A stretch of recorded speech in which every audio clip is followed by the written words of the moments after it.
with our reality. Coded in music, media, and memory. I'm Dr. Hans Utter, and I invite you into the Resonance. All right, everybody, welcome back to the Resonance State podcast, continuing our journey into the nature of reality, the nature of what it means to potentially be a human being. At least that's what we're going to be looking at through the conception of social safety, which is a pathway to become a fully human being, which many people, regrettably, in this day and age, are not. So we're again joined by the Russian View team, and you can see the links from the last show. We had a link, I put a link to the last instance, and also the YouTube channel, and these guys are just doing an excellent job bringing this material out to the a non-Russian speaking audience, which I want to stress is really this is a real treasure trove of knowledge and information. And before we dive into our overview, I'll just say that one of the most powerful aspects of this is giving you that level of conceptual power where you can start to understand many things that have either been placed into esoteric categories, right? They've been like, we used to say biofields, et cetera. These are things that are, they're sort of shunted into a, generally speaking, a new age, occult, or things about governance, how the world is actually run. There's a lot of good information. There's a tremendous amount of misinformation in that aspect as well. And fundamentally also the basic functionality and operation of the human mind, the human psyche, the human structure, which has been needlessly overcomplicated by psychologism and all these different terminologies, which all ultimately comes back to the basis of the conceptual apparatus. But anyways, without further ado, welcome Russian View team. And we have Cyan and Andre. So thank you so much for joining me today. You're welcome. Thank you too. Yes, thank you for having us on. Okay, so I'll begin then. So in the last video, we said that the conception of social safety is a holistic system of methodological knowledge, which has been created with the objective of society transitioning from the state in which it now is, which is basically a set of crises in all fields, to what is termed in the conception itself a society of humanness. Okay, so what does all this mean? To understand what this means, we need to understand what the word conception means, especially in this context. So conception in this context means basically a kind of a blueprint for the life of society, a kind of design of life arrangement. In other words, it's a set of goals and means to achieve these goals. So basically anyone who acts in the world and has any kind of achieved goals, whether these goals be conscious or unconscious, any kind of manifested results, there necessarily has to have been a conception which was active before that, which led to these results. This conception can have been conscious, or it can be that it was carried out automatically, in which case he was working for a different conception of someone else's. So now the question arises, if we look at our society today, our global society, is there a conception which governs the life of the society? And the answer to this question is the same as before. Yes, there must be. If we look at humanity as a single whole, right, like a single organism acting, does humanity act in the world? Yes. Are there results of its activity? Yes, there are. And the fact of there being results of the activity necessarily means there must be a conception. Okay, so now what the conception of social safety does, with the objective, as I said before, of societies moving out of the set of crises that is in today with the least collateral damage into a different society where we can all live in harmony with ourselves, with other people, with the biosphere, with the cosmos, with the creator at the end of the day. What it does is it examines the current conception which governs the life of society, and offers up an alternative. Okay, so how does it do this? Basically, here we can introduce the metaphor of a tree. So if we look at the fruits of, if we look at the results of society's overall activity, these are the fruits. So this necessarily means that the problem is systemic and it begins at the roots. So yes, so it's very useful to use the metaphor of a tree here. Now, what is this tree? The roots of any such tree, this is the worldview. So this means there is the world, there is me, or there is us as society. How do we see creation? What is creation made out of for us at the fundamental, most boiled downable level? All right. From the worldview, naturally, there stems what in the conception is termed the methodology of cognition. What do I mean by this in simple terms? It just means how we see the world. Not how we see the world, but how we make sense of the world. Right? And so how we cognize the world and how we make sense of the world. Are we still on? Because everyone's disappeared here. No, I just did a Zoom view. I changed it Right. so it's just you. Yeah, just trying to, since we're just sitting there, unless we're chiming in. So Okay. Experimenting a bit with the features. So that's all. My apologies. Yeah, no, my lack of technical knowledge there. No, it looks like Andrew did disconnect though. Device not connected. So I think he. Did he log out? I hope. No, maybe something with the connection. Okay. Yeah. I'm sure you'll come back in. Yeah. So this is just a Zoom in. Since you're talking, I just brought you. Are you sure? Okay. In the foreground. So I'm here. Don't worry. Okay, cool. Yeah, okay, yeah. I thought I was talking into the vacuum there for a second. Okay, so I'll continue then. So as I was saying, this is the from the worldview at the very basis, we get the methodology of cognition, and this is how we perceive the world, how we make sense of the world. And stemming from that, naturally, and this applies to anyone who thinks in the world as well as society as a collective. So everyone individually has their own mental tree, like what I'm describing right now. From the roots stems the trunk, and the trunk, this is basically our collective collection of ideas and understandings as to how life as a set of processes flows, how these processes flow according to what kind of objective laws they unfold in creation. Okay, and from this, of course, then we have the branches, right? And the branches, if we are looking at society as a whole, these are the spheres of the life activity of society. So, for example, one branch would be the sphere of psychology. Another branch would be pedagogy. Another branch, economics, and so on and so forth. And then, of course, as I've mentioned already, the fruits, these are the results of the overall activity beginning with the roots. So what the conception of social safety does is it examines the roots of society's overall conceptual tree and highlights what is incorrect there. And when I say incorrect, I mean what is not consonant with objective reality. So it highlights these and it offers up alternatives, an alternative, starting with an alternative worldview, which is more consonant with objective reality.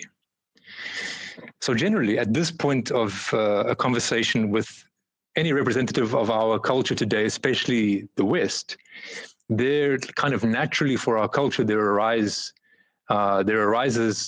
an objection, like a very sharp objection. And again, this is natural in our culture. It's It's nothing to be ashamed of or anything like that. It's just how it goes. So what is this objection? This objection can be summarized basically like this. Okay, so what? Over the whole of human history, we've just had the wrong worldview all this time, and this collective of authors comes along from Russia, and all of a sudden they have the right worldview, and that's it. We just have to accept it. So this objection, as I said, is natural for our culture, and it is multi-leveled. So basically, if we break down this objection, the first level of this objection is the idea that things should be taken on faith. So this is absolutely not the call from the conception to take these things on faith. Basically, if any individual agrees that, if I go back to the metaphor of the tree, the fruits of our overall activity are not very pleasant, and the path of our overall path as humanity is not leading anywhere good, then they are basically obliged to then find the roots of these problems anyway. So if there is such an individual who is looking for such roots in themselves and in society, then what the conception does is it helps. It is not the answer, it is a key which opens the door and leads an individual to independently come to his own conclusions about reality and about the potential futures of humanity. So that's the first level of this objection. The second level is the idea, well, it's the perception of this conception as basically saying, okay, so basically no one else has ever had a correct worldview. We've all just had the wrong worldview all throughout history. To this, we would say that, of course not. There have been people, and there are people who, outside of the conception of social safety, have come to ideas and views on creation which are consonant with creation, and they have, on the basis of this worldview, created their life and helped others to do the same in harmony with creation. Just take Jesus Christ as an example. He didn't read the conception. The thing is that until now, there has not been created a system. It has not been systematized in a form which is accessible to everyone. And now, especially at our historical moment in time, everyone can read it. Where if you go back 100 years, a very, very small percentage of the population was even able to read. So this has come up at exactly the right time as well. Now, my last point, and this is the third level of the objection, which is possibly the deepest one. And this is a level which really touches on our stereotypes as to how things work in the world, how things are governed in the world, just the way that society, the way that things unfold within our society. And this is, okay, so why hasn't such a system of holistic knowledge come along before? Why? Surely we know how to read, we know how to think. Why don't we have it? Why only now? Okay, now this touches our ideas about the history of mankind. So there are basically two views here that can be taken. One, our history unfolded naturally by itself, just by itself. Two, so this, okay, without any outside coercion here, encouragement there, discouragement there, right? And the second view is that, yes, history did unfold naturally. However, there have been, and there are today, certain interested parties behind the scenes who have governed the flow of our history in their own interests. And they have done so in a way which is not according to our stereotypes, like a group of hooded men in a high castle somewhere, but they've done so more in the way that a gardener tends to a garden. Basically understanding the natural life of plants, how everything works in the garden. What they do is they don't go up to a flower and start threatening it. and saying, you better start growing or else. What they do is they, according to their knowledge, they add a bit of soil here, they cut some hedges over there so the sunlight can stream in. And this is how they govern. And they govern with the objective of keeping the majority of people stupid, basically. So it is in the interests of some behind the scenes parties for us not to have a worldview, methodology of cognition, theory of governance that is consonant with objective reality in order for us to be not slaves anymore. So to the question of how governance is carried out, I will hand it over to André, and we will talk about the generalized means of governance. So at this point, I'll hand over. Okay, Andre, would you like me to bring up that? Let me know whenever you want me to bring those images up. Yeah. Okay. So, first of all, I would say that really everything is, any process in the world is a process of governance, whatever it is. Any process in the universe is a process of governance at any level. So, and then there are no processes which are not the processes of governance. That's the first thing we need to understand. And the history is also a process, and is also a process of governance. And the basic scheme of governance, if we take it from the theory of governance, I mean the sufficiently general theory of governance, goes like that any process, I mean every process, right, it has a subject of governance necessarily, an object of governance necessarily, and then the feed-forward lines from the subject in relation to the object. Then we have results, and we have the feedback lines. So which means that if we see results, there necessarily should be a governor. Even if we don't know, even if we don't see this governor, right? Or even if this governor is not a human being whatsoever. But there is always a subject of governance. That's a basically fundamental provision. And there is like an axiom. So it should be, it always is. It always is there. So the history is the same thing. But the subjects could be many. So it could be, I mean, some processes are that there is one object of governance, and there might be many subjects of governance, and they can be at different levels, hierarchically ordered levels. So the thing is that the world is not only matter, it's not only what we see, and the governance can proceed not only at the level of visible processes, right? So some processes are informational in their character, or some kind of, let's say, some kind of character which we cannot see with our eyes. So in this point, right, we can say that history is governed. That's an axiom, because we see the results. It's the same as we speak about the iPhone, right? So we see the iPhone, we do not need to know the name of those guys who actually, produced it, but we definitely know there is someone.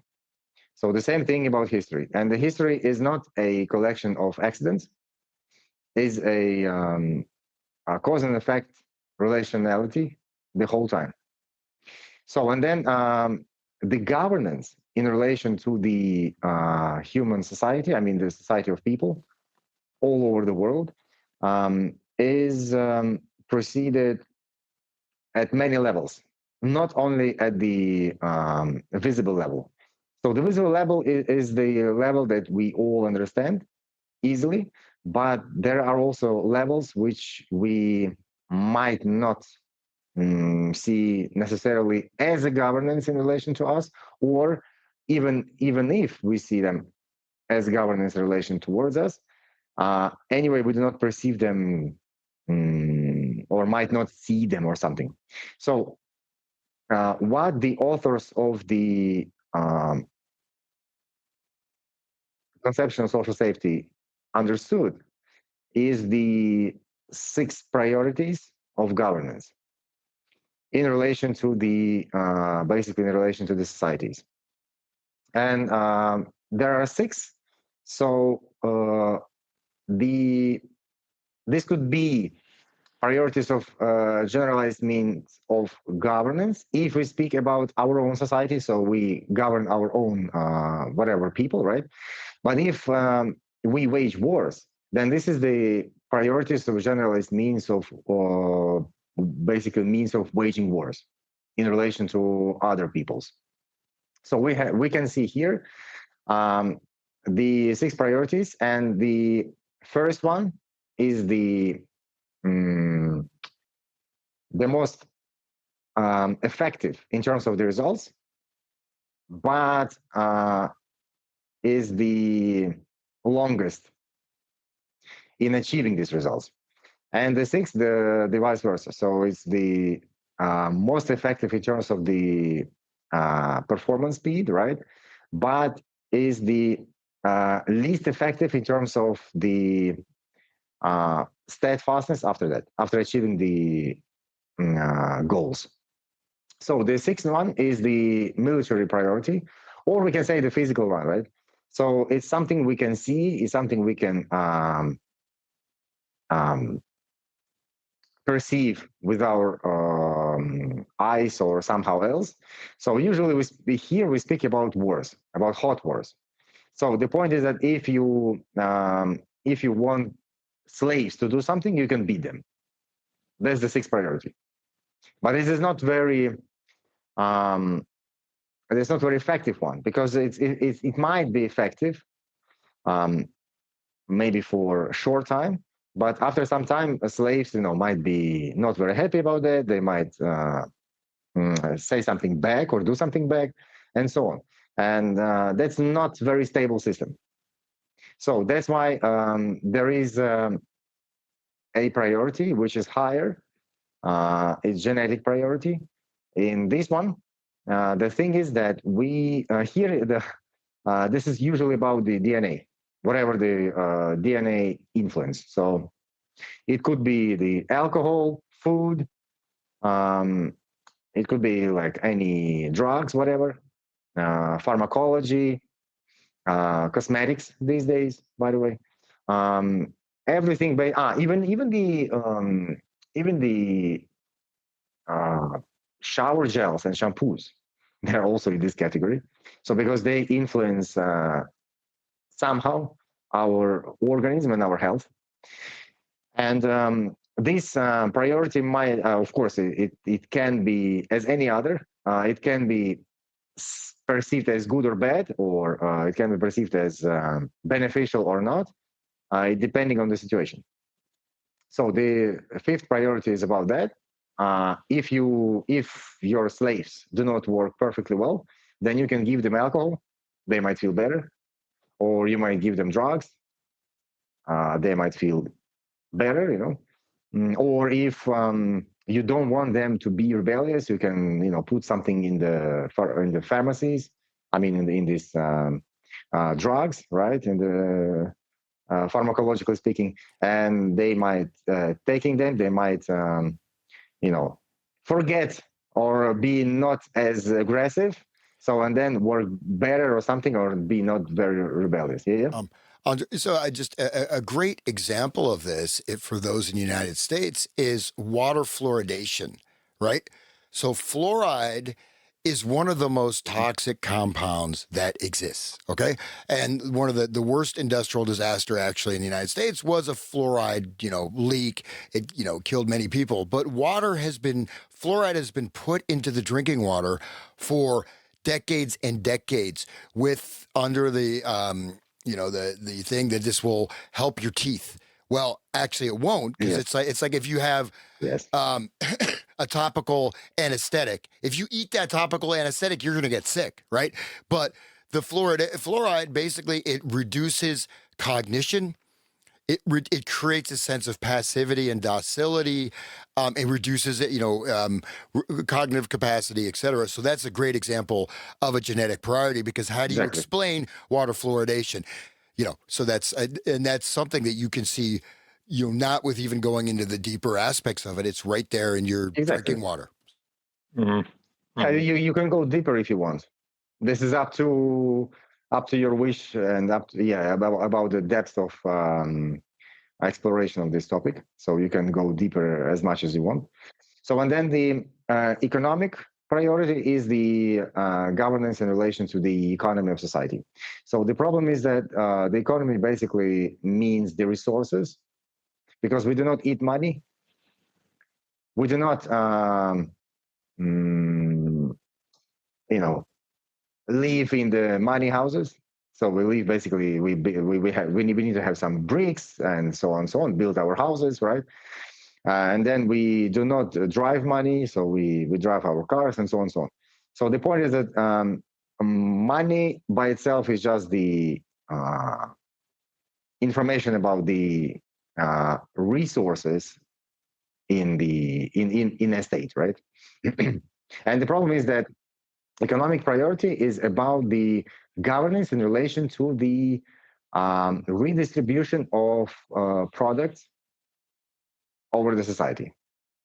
So some people get more, some people get less.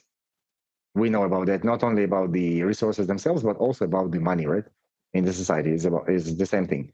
So, and the thing is that economic priorities is governed not only by this, but also by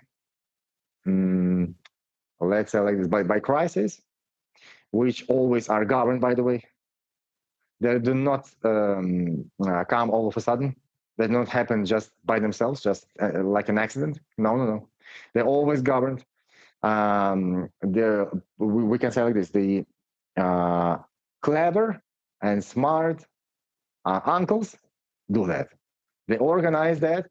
Then they explain it to the slaves as it just happened.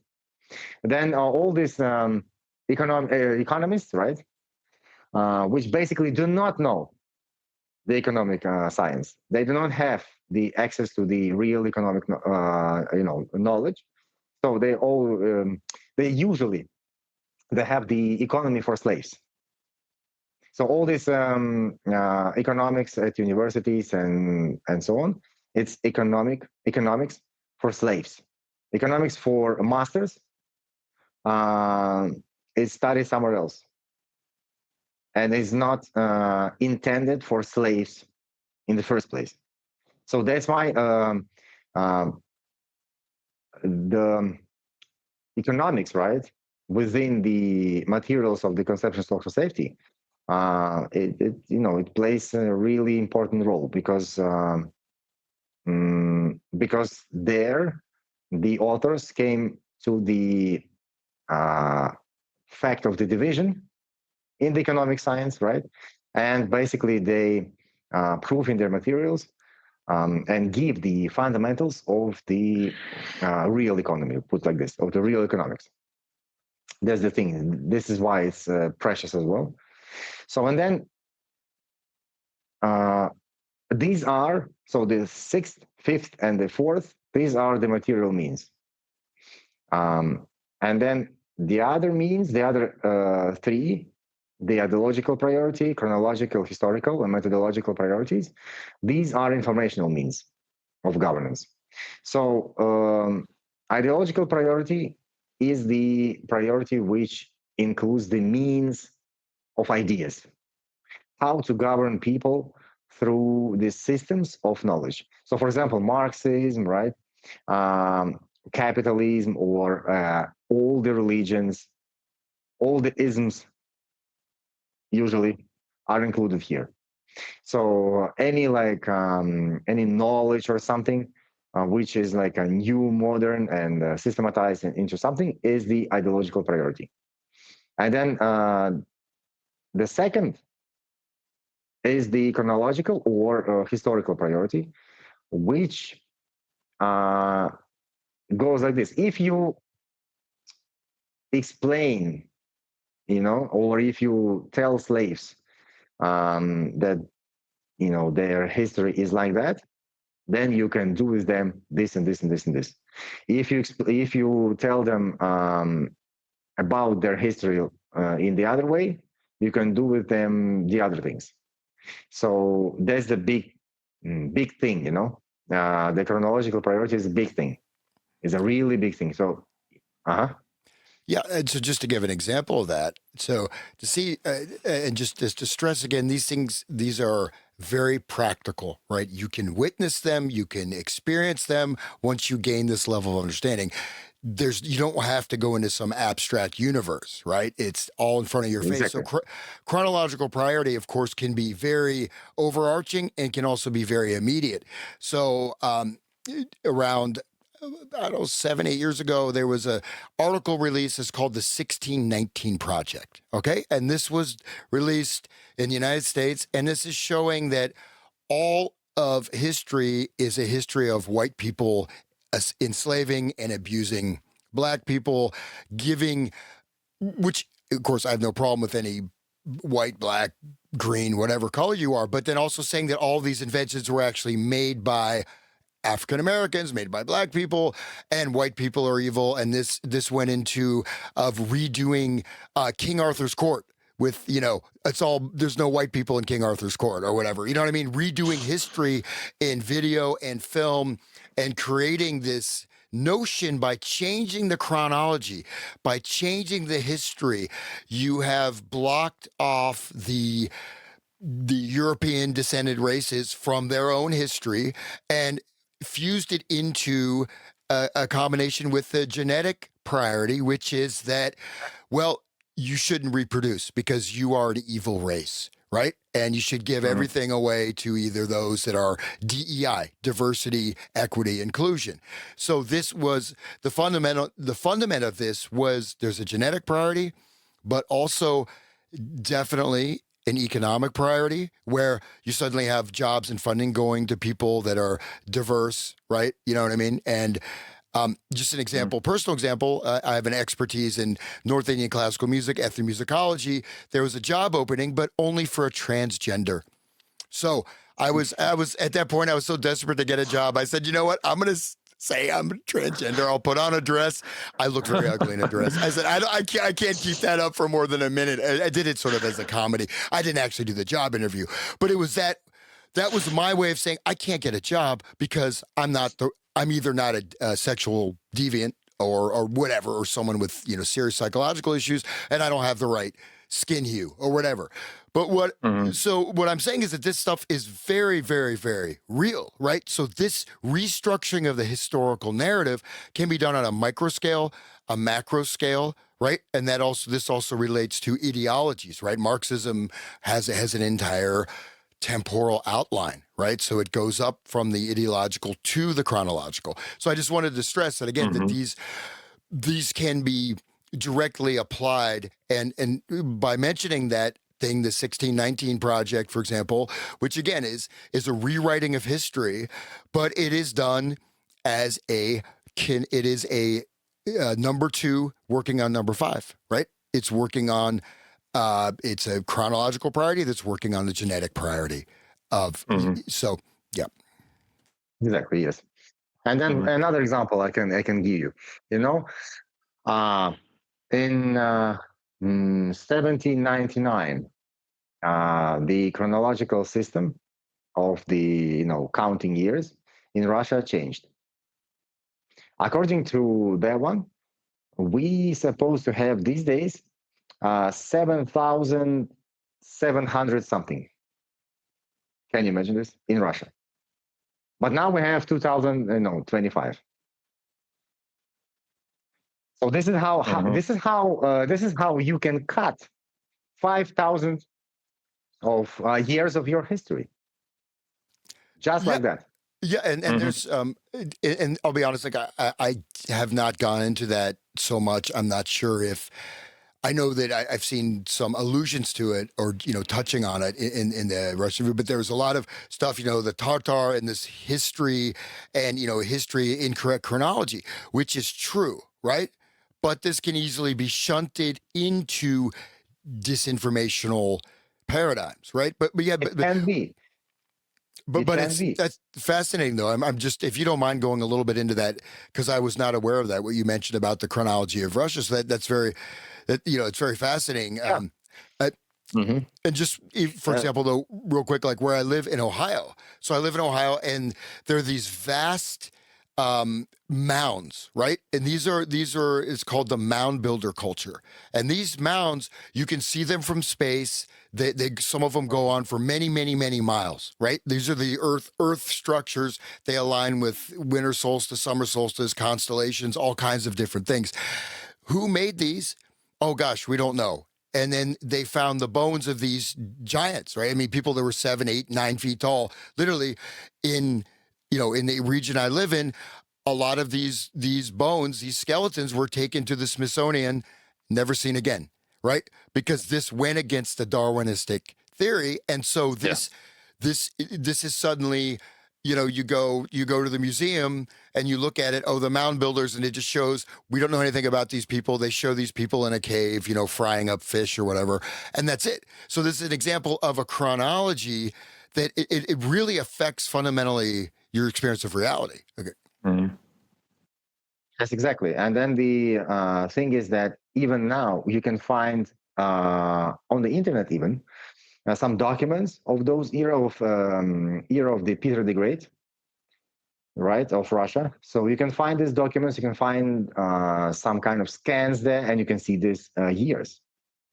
So 7,540 whatever, 7,520 whatever. So you can find this even the coins with these years. Even those things you can find on the internet in pictures. So these are taken from the museums or something. So you can find these things. And then the question arises, where do the peoples usually start their chronology from?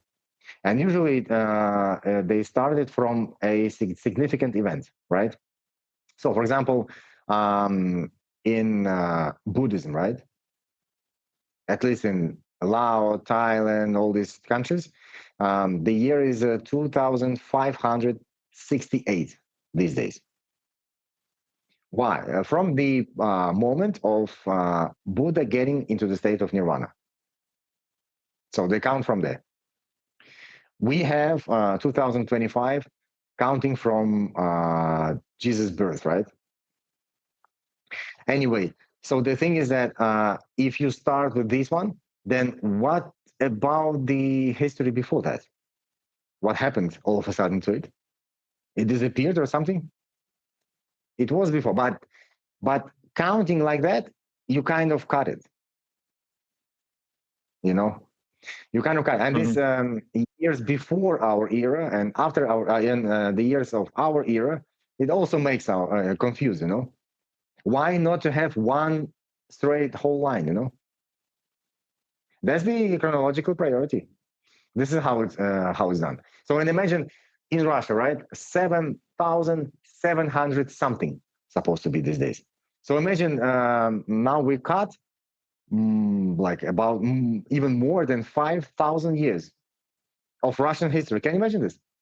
And now you can tell the Russians that they are idiots, that they are savages from the woods, whatever, and that the West should come and conquer them. That's how it goes. And this is how even the Russian Orthodox Church says to the Russian people. Not directly, of course, but sometimes even directly. So they said this is the chronological priority. We do not know the history. Now imagine if it had 7,000, 700 years, then we would have questions, right? So what happened in all this time before that? And they name it, in a quite poetic or even, archaic Russian way. They start from the creation of the peace in the stellar kingdom. This is how it goes, approximately the translation. So, which means it started from a specific war. It looks like that. from those words, war. But the war, the world does not begin with the war. So that means that before that it was something. So even this 7,700 years is not the end. It's not the big. I mean, it's not the beginning where it all started. So something was before that as well. This is the big question. This is the chronological priority. Even if we just, are literal in this sense. So chronology, not even history, but history is wider than that, much wider than that. Yeah, and reason, particularly when I first came across the CSS, I mean, I thought, why is the chronological priority so high? You know what I mean? It doesn't seem, I know it's important, doesn't seem that important, but it actually really is, right? And as I mentioned, that 1619 project, which is rewriting history, right, as basically a history of enslavement, you're cutting. Used to be that European cultures were based on the Greco-Roman era, right? You go back to Plato, Aristotle. Look at this now. You're losing 5,000 years, even from say the Christian calendar. Suddenly, history starts at 1619. So you're just narrowing the bands of possibility, and this has individual effects, but it has overarching. Would you guys say that it has an entire societal effect potentially? Definitely. So, Definitely. moreover, I would even recommend those guys who are interested in the US to read the book which goes "The Garden Grows Itself" in the form of a question. This is the name of the book, in the form of a question. And that's about global politics, about the comparison of two systems, the US system and the USSR system. And then the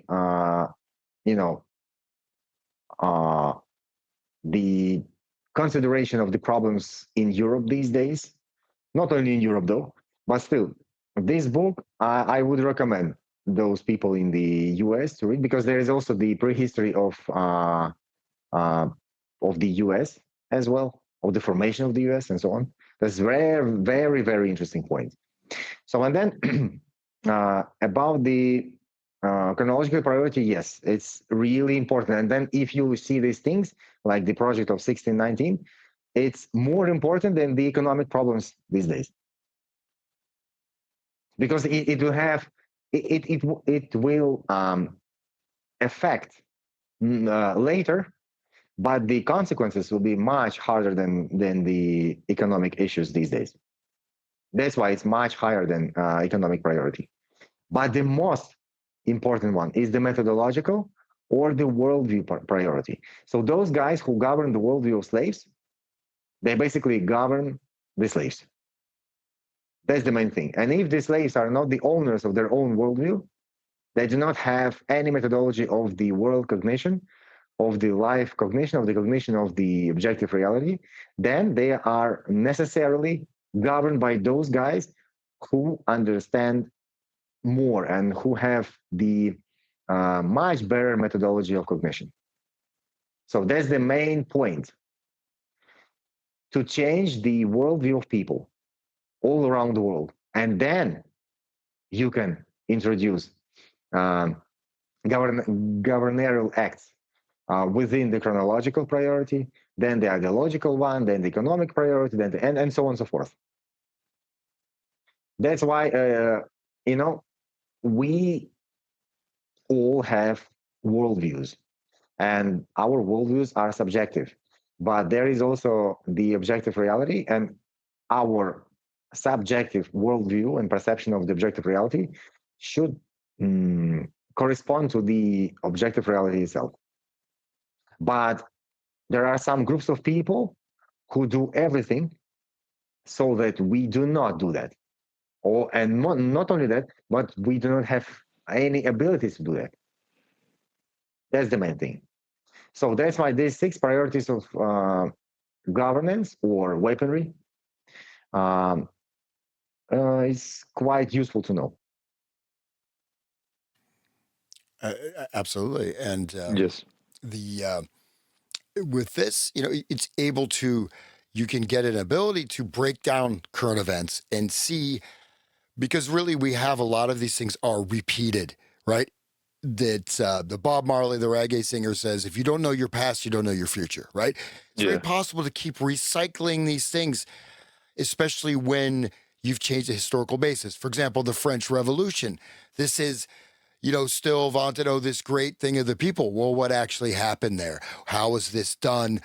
What was the level of cultural destruction? We still have these types of revolutionary politics. I mean, actually, much more so, right, in the United States, that are going on currently, and this is all connected with these layers and tiers. And so, even in a particular agenda, I think you can run. There can be running multi-layer processes. Some may be kinetic, actual physical kinetic, some economic, genetic, but it is starting again from that methodology. And one thing that the CSS stresses, I think, that if your conceptual model does not contain this, you won't see it, right? You won't necessarily perceive this. Yes. I will just add that the methodological priorities, you can see the importance of it in the complaints that society has today in the face of all the information that streams in, especially in the age of the internet. The basic complaint is, how am I supposed to find out what is true among all of this? How am I supposed to find out what is really happening? And basically, this is a complaint about the lack of a methodological, of a cognition, of a culture of cognition, a personal culture of cognition, which would then allow the people to be able to make sense of the world and find out what is true. And if you have a consonant with reality worldview and methodology of cognition, then if someone tries to fool you about your history, you'll say, because you will cognize that, and you will see something that is not consonant. You'll see something that is off, and then you will examine it. It goes along the priorities. If you have this methodological priority down, if you have a consonant worldview, then the rest of the priorities will flow naturally for you. Great. Yeah, and great. this is another thing, is that you see, if that's why they can give you ideologies which are which can contain a lot of mistakes just in themselves, but they might not go further. So, and the point is that people stop at the third priority. They do not go to the second one. They do not go to the first one. And the first one is the most important one. It starts in our heads, basically.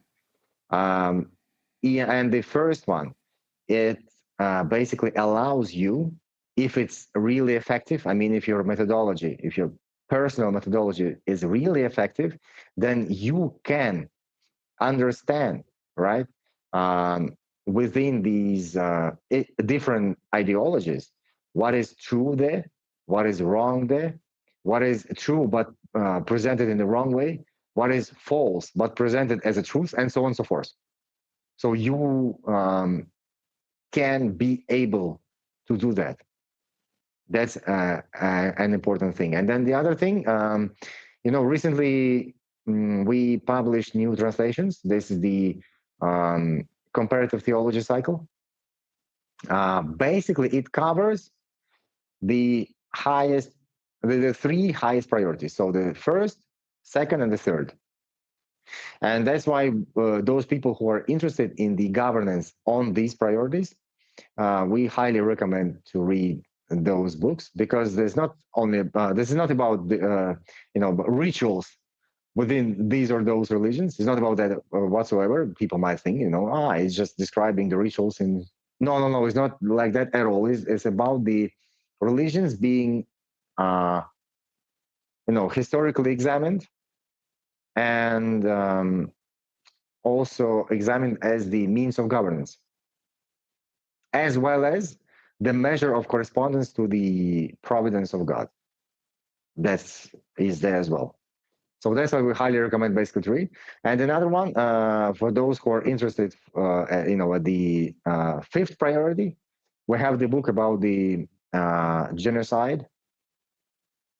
So, and then it's also published. That's about the all kind of dopes, drugs, alcohol, cigarettes, and so on, and so forth. So if people are interested, you can read that book as well. And on the fourth priority, we would also recommend. There are a couple of books in the collection of works of the conception.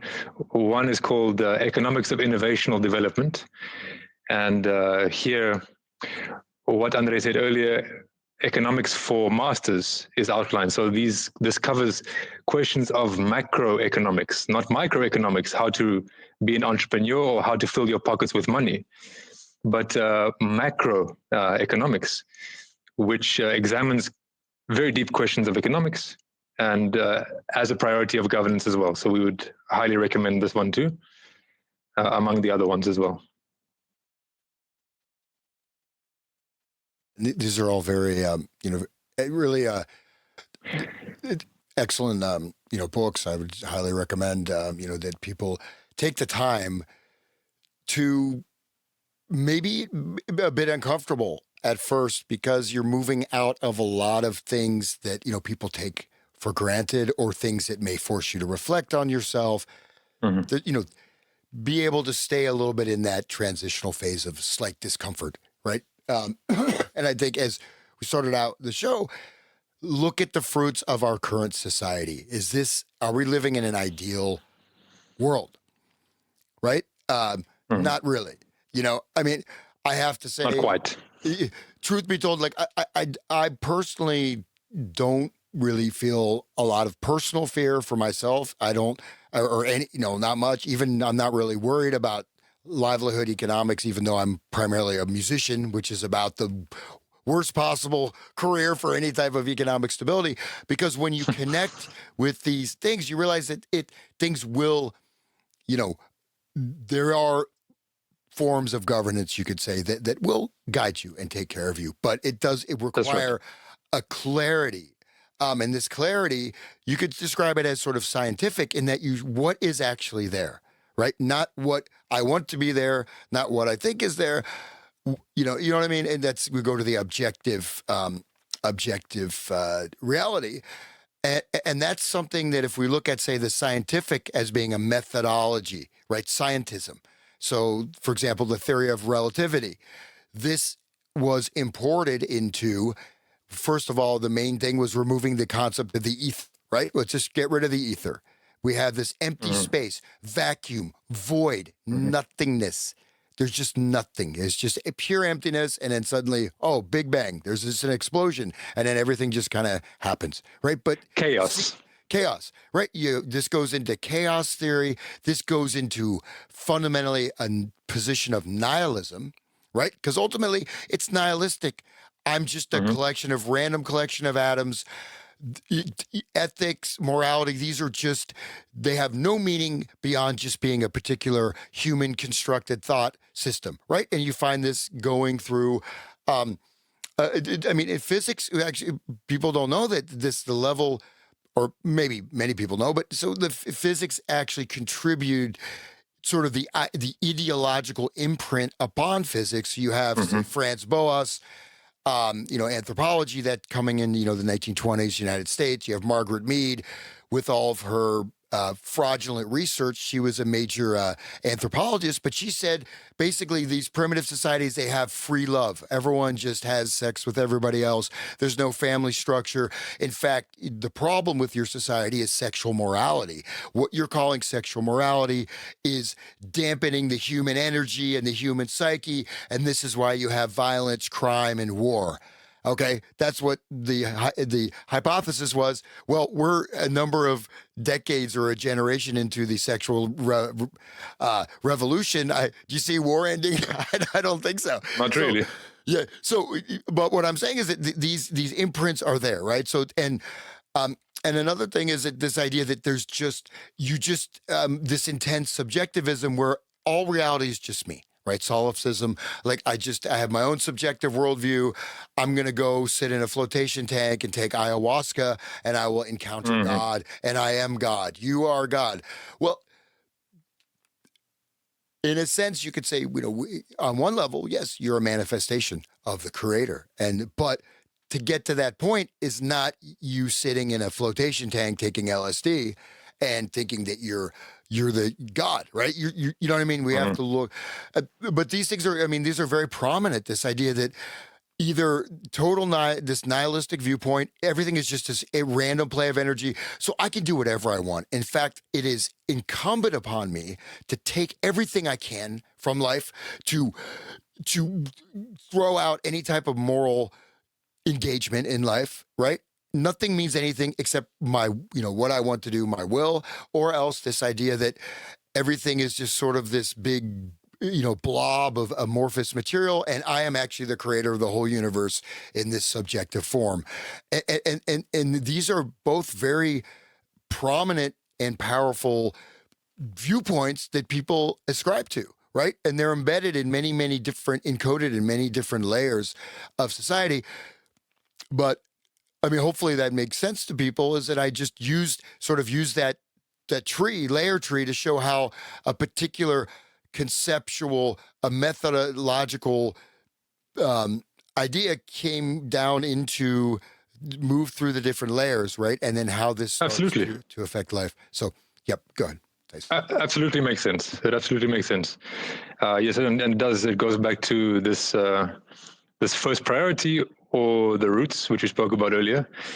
And I can just mention briefly, and then recommend some reading to your viewers, that upon examining the roots of the dominant worldview in society, the internal predictor of the USSR came to the understanding that the fundamental categories of being, so basically the most boiled downable categories of being in the dominant worldview, are matter, which is moved by a certain invisible force or energy.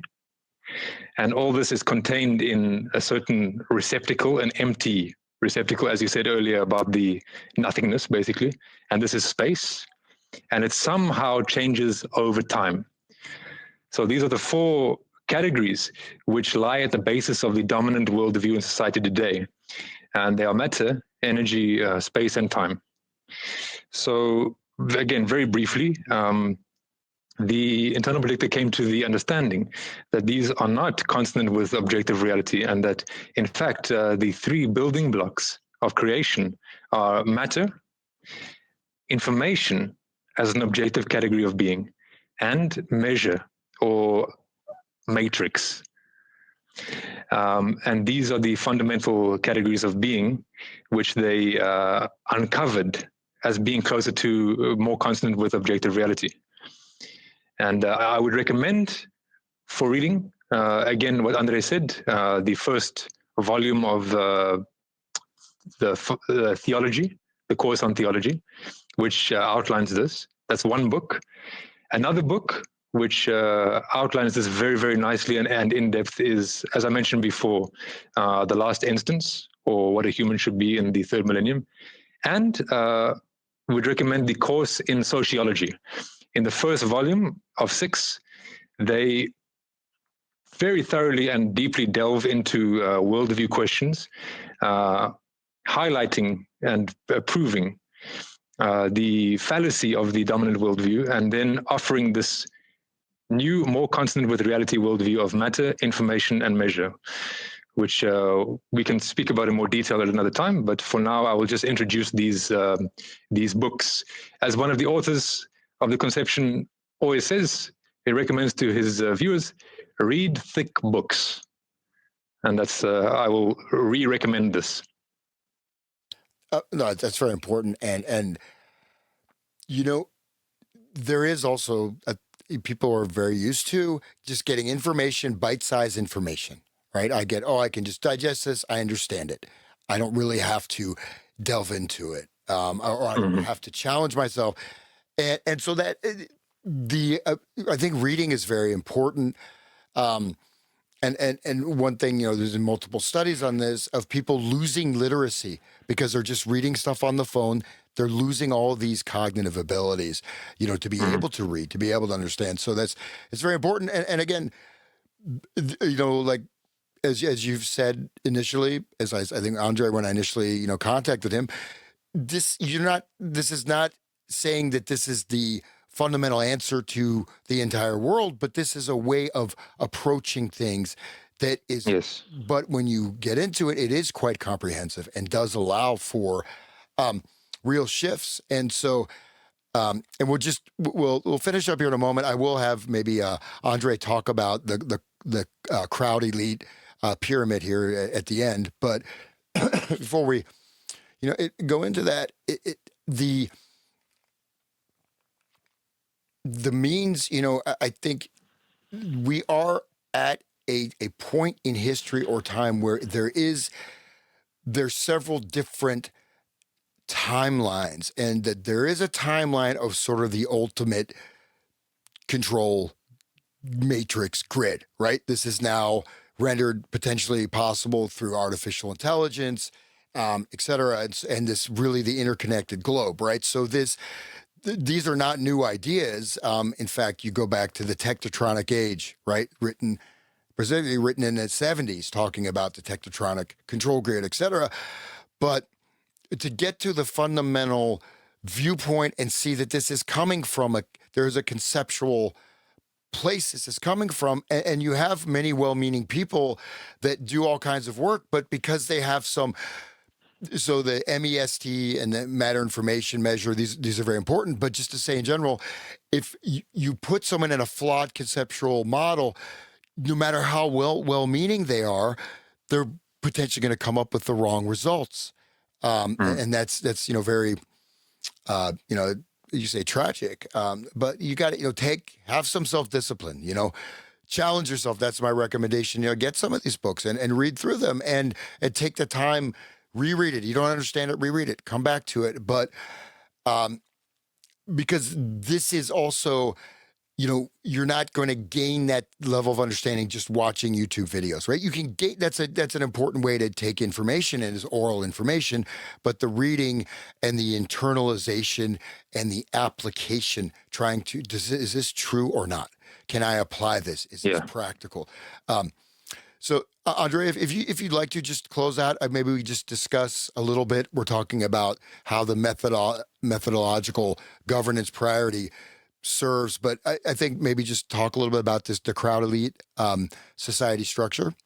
And I will just add one little thing about the scientism, as you said, which is very popular now in the West. So this is another religion, by the way. That's just the religion of New Age. And the point is that in these volumes of the comparative theology, number 7 is precisely about that. So you can read if you want. This exactly about these scientisms and scientific, I would say, scientific, trends and all these things of today.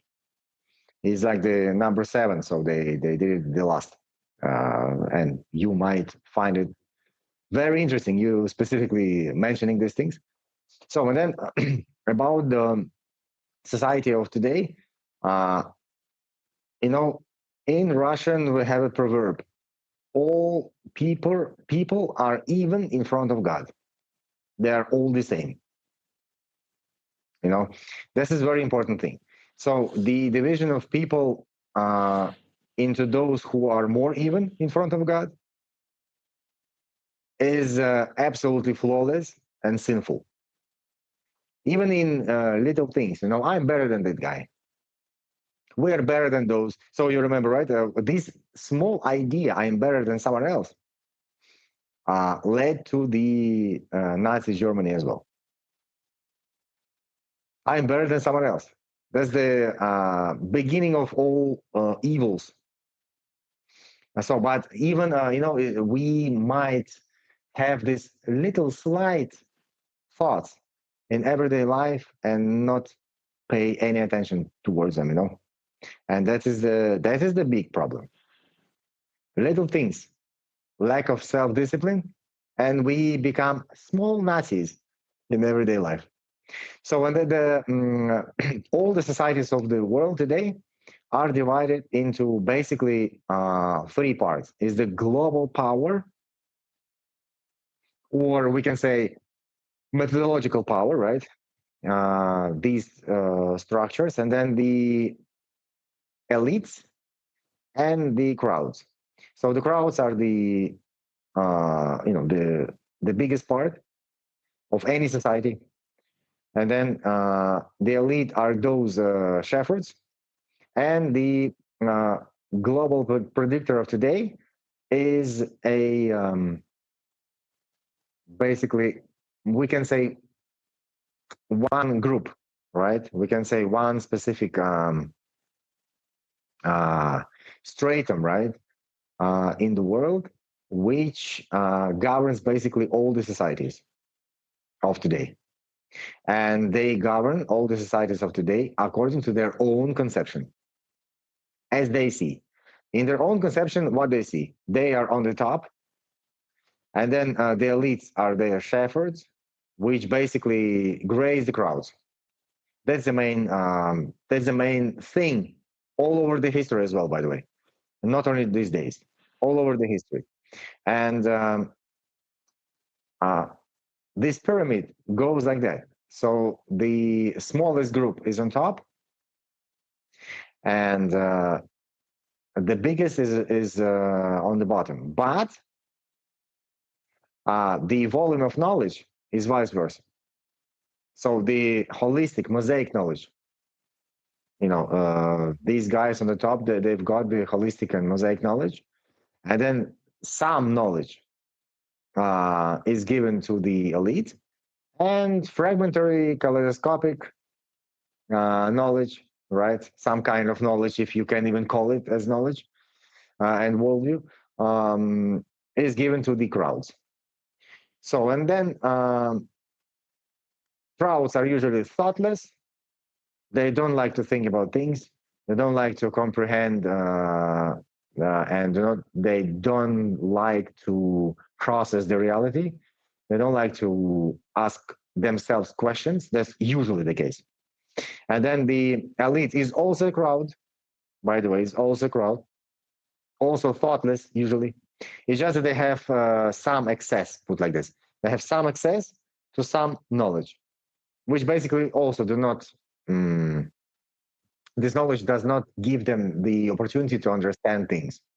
But the highest group, they've got the real knowledge, and they really govern all the societies, and they basically perceive themselves as extra, put like this, extra national, extra state, and extra cultural. So they are above countries, and they do not care if, for example, the US, breaks down tomorrow, or the USSR, or China, or something else. But it should correspond to their current objectives. If they need the USSR to fall, they will do everything in order the USSR falls down, and the other thing. So if they need now to break Europe, they will do that using migrants, using something else, using the war in Ukraine, and so on and so forth. But they will do that if they have this objective. At least they will do everything for that. And then if they need to change the capitalistic society to some new one, and the capitalistic society, it's not only Europe, but it's the US as well. So they will do that. And they will not ask crowds who do not understand anything. They do not want to understand anything. They just want to, be left in peace. No, this is not how the providence works. People should not be left in peace. They should be stimulated for the personal development. That's why basically these guys on the top are allowed to do the things until crowds understand. But the moment crowds understand, this is the end of these guys on the top. That's basically the basic things we should understand. And all this circus, which is going around in the global politics these days, we need to understand this is just the, the games of the, like in Greek mythology, the games of the gods, on top, or semi-gods or whatever. But people should become powerful. So they should understand what is going on. They should understand that they are perceived as slaves. They are treated as slaves. And basically are perceived as worse than animals sometimes. If they want to change something, they should begin with their heads, not on the streets, not on strikes, nothing like that. Just starting with their own heads, increasing the measure of understanding. That's the main thing. And for that, you need to read thick books, as Sam said before. That's basically what it's basic things about that. I'll just add something at the end there.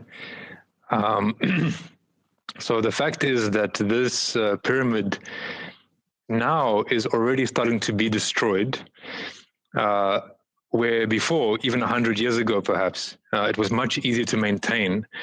This is because of the volume of information that is available in society. So we can say thank you very much to the internet, because if we go 100 years ago, all important information, all information which could help or aid a person in thinking about the world, was basically kept in churches. If we go back in history, and you had to be taught, you had to. People didn't have time to learn how to read because they had one profession all their lives, which they had to learn and then do. So there were only certain people who were readers and thinkers. Now the situation has changed. So whereas before, it was very easy for the crowd to give away their responsibility, because this crowd basically it works on the principle of, I'm a little guy and what can I do? I'm just a small little human being.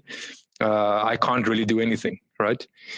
Maybe this was forgivable 100 years ago to some extent, but today, the information that is at the top of the pyramid there, it's coming down to the crowd. And the prime example of this is the conception of social safety, which highlights all the things we mentioned today in much more depth and detail than we haven't even touched the surface today. So today, a person in the crowd has even more responsibility on his shoulders to wake up and to start to think about who he is and what he's doing here, and to stop giving away his power to the elite and to the global predictor, allowing the situation to happen as it's happening today, because it couldn't happen without the permission of the crowders. So we are happy to present, to offer information of a worldview character, which can encourage and can kind of give an impulse to those who wish to stop being crowders, controlled by circumstances, which in turn are governed by certain interested parties who would like society to move in a certain direction. And if society says, okay, then what can we say? So there is information now available to the crowd. We all know how to read. There is the internet. And again, thick books to be read. So that's what I would say on that. Well, thank you so much. And that's, it's a great point, is that, we don't, I mean, at least in my estimation, and I'm relatively, familiar with a lot of, philosophy and other types of, political theory, et cetera.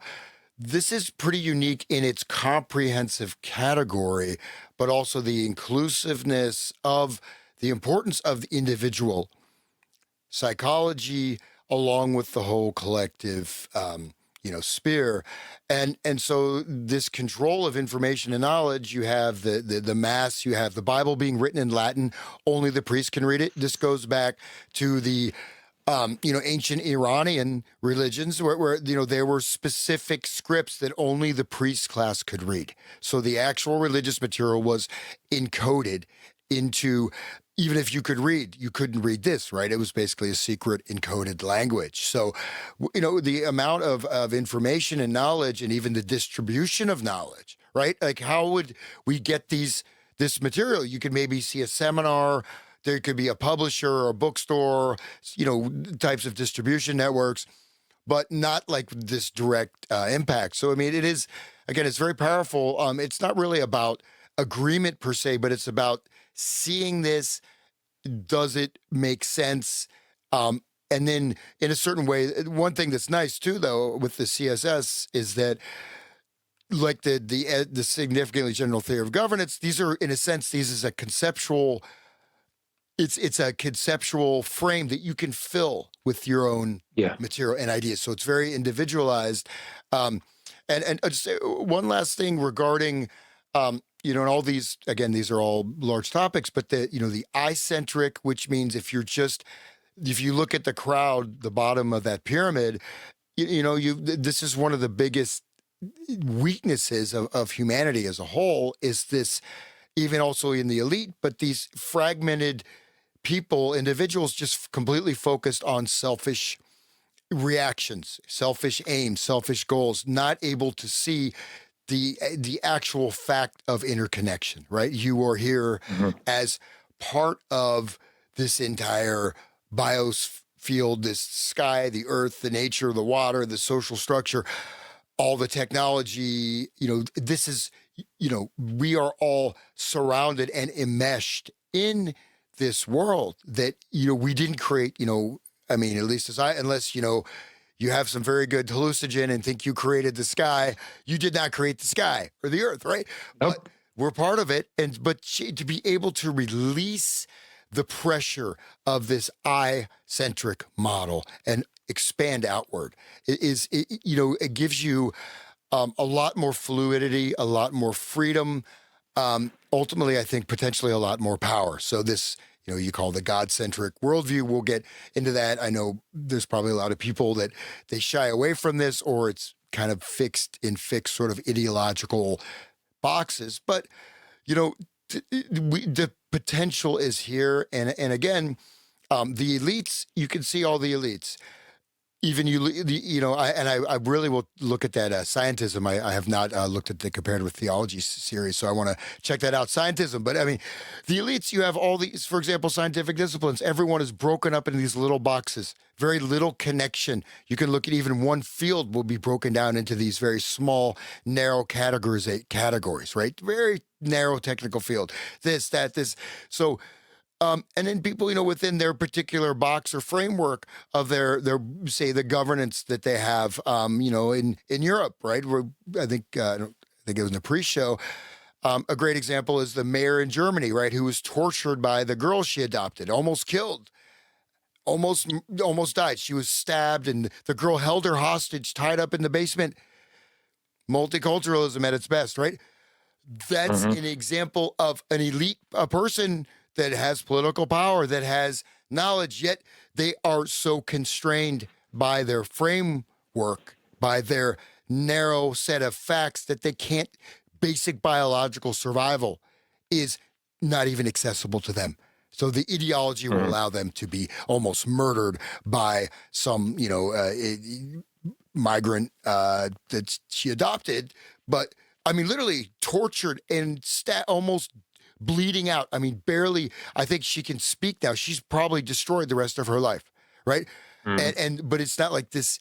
I'm just using this as an example. I mean, but it's not like this came out of nowhere. The adopted girl was threatening with a knife. There were multiple incidents, but were not pursued.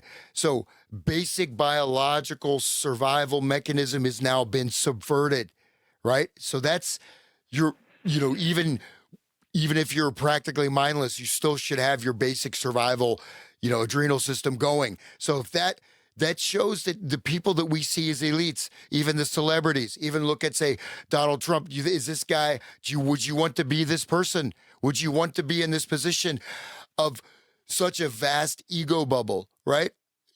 but constantly having to defend that. Is this what life means? I mean, yes, there are people that have achieved great happiness in the, performing arts. Okay, I won't go into this tangent. My brother-in-law, who's a very famous musician, there's now a big scandal. Looks like he was actually murdered. Goes up to the level of the prime minister's wife. It could topple the whole government from this guy. He was a big pop star. I won't go into the details, but I met him. He had everything: wealth, fame, money. Everything, but all of his money was being stolen. He was essentially a prisoner, right? He's performing at stadiums. He's doing this and that, but he did not have self-governance. He was being governed by these other forces that ended up taking almost all of his money and finally ended up by killing him, murdered him, right? So, so don't think obviously I'm not talking to you guys, but I'm saying for the listeners, viewers, don't think that, don't try to change the surface of your life. Many people think, if I have a new house, if I was only famous, if I only had this professorship, if I only had this, this job with this particular salary, I would be happy. Or if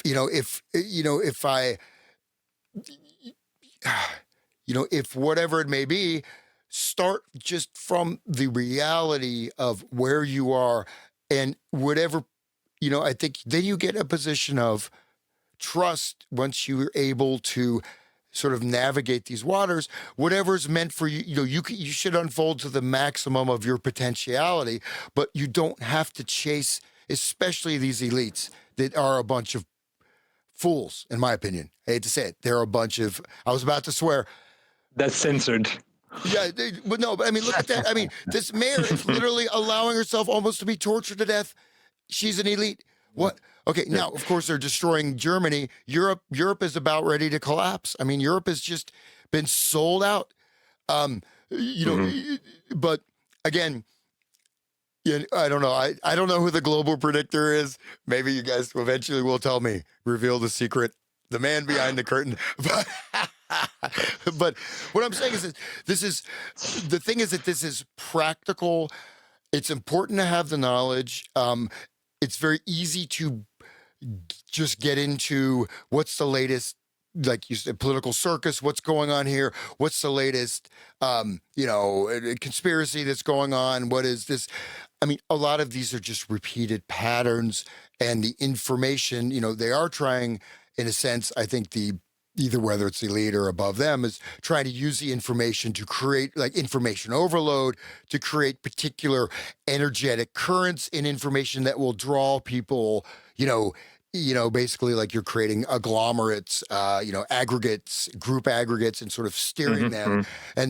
But you think like, what a great opportunity, even in this time of challenge where I don't think anybody can deny, look at the insanity of our world and look at the level of degradation, again, of the elites, and the degradation, the lack of basic human values, or even the lack of basic common sense. Don't walk in front of the bus. You're going to get crushed. No, I am God. The bus is God. Boom.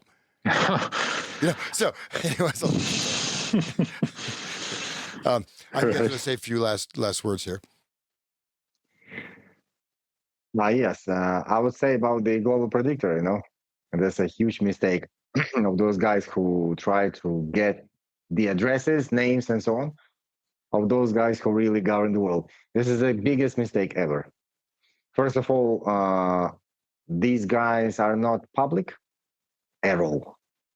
All these puppets like Trump, Zelensky, and all these guys, although sometimes there are some puppets which are quite powerful in terms of understanding, measure of understanding, but still, usually they're puppets. So, and then if something happens, then all the anger of people will go, will be addressed to them, not to the real guys who really govern, but they really govern through basically highest level of understanding. So the hierarchy within the society is built usually on the measure of understanding. And that's why there is a saying in Russian which goes that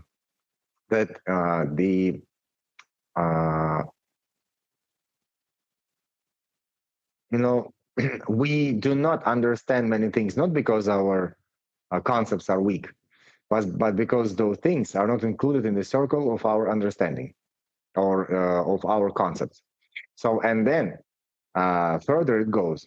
So, if you, to the measure of your understanding, work for yourself, but to the measure of your non-understanding, you work for those who know and understand more.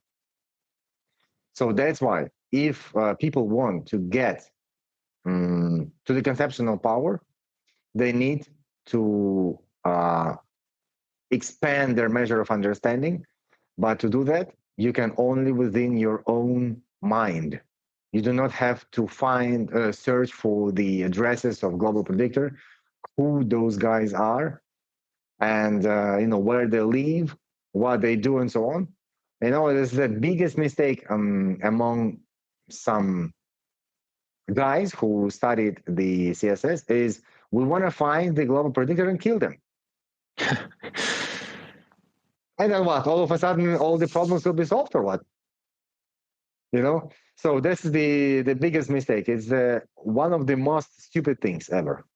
So no, they will fall off by themselves if people of the world grow in their measure of understanding of the objective reality, not of the global predictor, but of the objective reality as it is, under the governance of the God's providence and God. That's the main thing I would add. I think maybe H.P. Lovecraft or someone else who says, be careful when you look into the void because it also looks back at you, right? So there's certain things, and I've done a few, you can look, there's all kinds of barbaric satanic practices. There's all kinds of things that people are involved in, right? Okay, it's there, but there's a certain point where is it going to benefit you to continue to delve into this? You know what I mean? I mean, it's important to recognize that you for in this system as an average person, your life is absolutely worthless. There's no concern whatsoever for your life, for any form of life on the planet, really, right? I mean, it's important to understand this. It is at a level of absolute barbarity, right? I mean, in terms of like, they don't care about you, right? I mean, not only they don't care, but that being said, in a certain way, I mean, and I'll just a little bit esoteric, but I mean, the global predictor, I mean, in a sense, maybe, this came to me, you could disagree, but I mean, in a certain way, it also could be sort of an energetic agglomeration. It may not even be in the physical dimensionality, right? You know what I mean? It may be something that has been so much has gone into it. It's, it's like almost this, I'm not saying that's what it is, but in a sense, it could be just a cloud, information cloud that's directing people, and it's something that it's almost like like a religion will have its own momentum, right? So, I mean, I'm sure there are actual people, but again, what are you going to do with that? You don't have the kinetic force, as on your level of power. Going in the street, breaking bottles, smashing windows. What is that really going to do? Most likely it's going to play right into the hands of those that are governing you, right? If you don't govern yourself, someone else is very happy to do it. And that's the nature of reality. So, and then, it's also good, while holding the difficulties of our current world, to not be brought down by it, to dwell in hopelessness, despair, fear, etc., right? Because that's very easy. Once you step outside the comfort zone, so to speak, of the world that's sort of given, to you in the television and in the schools or potentially religions, you step outside that, it can be very frightening, and it can seem like it's hopeless, but obviously it's not, right? And again, look at people in the United States have never faced anything like what happened, after the fall of the Soviet Union, for example. I mean, just incredible cultural difficulties and trauma. And again, look at Russia today. Look at the United States today. I see a very big difference in that. So, Sion, do you want to say one last closing statement if you like, and then we'll end it? I would just say, very, very shortly, you were talking about how people can maybe step into despair, for example. I believe that today people can be released of this despair in the face of the reality of today by simply taking personal responsibility for the way that the world is, which basically is just going off of what Andre was saying about increasing your measure of understanding. There is a well-known book, quite well-known in esoteric circles, called Conversations with God. And there's one line in there which greatly inspired me, and it was, you are personally responsible for the state of the world.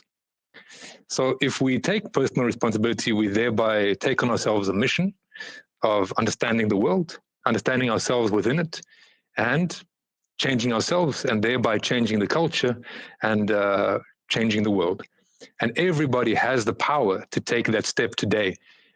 From whatever religion you are, whatever race you are, whatever level of intellect you have, it doesn't matter. Whoever you are, wherever you are able to take that choice, and then watch life open up doors for you after that. Watch life show you things. And then listen to life and see where it takes you. So I would just add that at the end. Great. Well, my thanks to you guys for staying up late, maybe past your bedtime. I don't know, but thank you so much for coming on the show. And again, check out the Russian View YouTube channel and the also the linked site for a lot of these books and resources that were mentioned today. And please support the show, Resonant State, as I'm trying to devote a little bit more time to doing this. And so I don't have to play rock music in bars, which I stopped doing. But, take responsibility. And many things that people perceive as serious problems are absolutely not problems at all, right? Most personal problems are not problems, right? They can easily be solved. And they will even solve themselves. So that's a great thing to discover, that these things, there's a lot of energy that if you direct your energy towards what Sion just said, right, then you'll find that a lot of things below that will take care of themselves. You don't need to be concerned about them.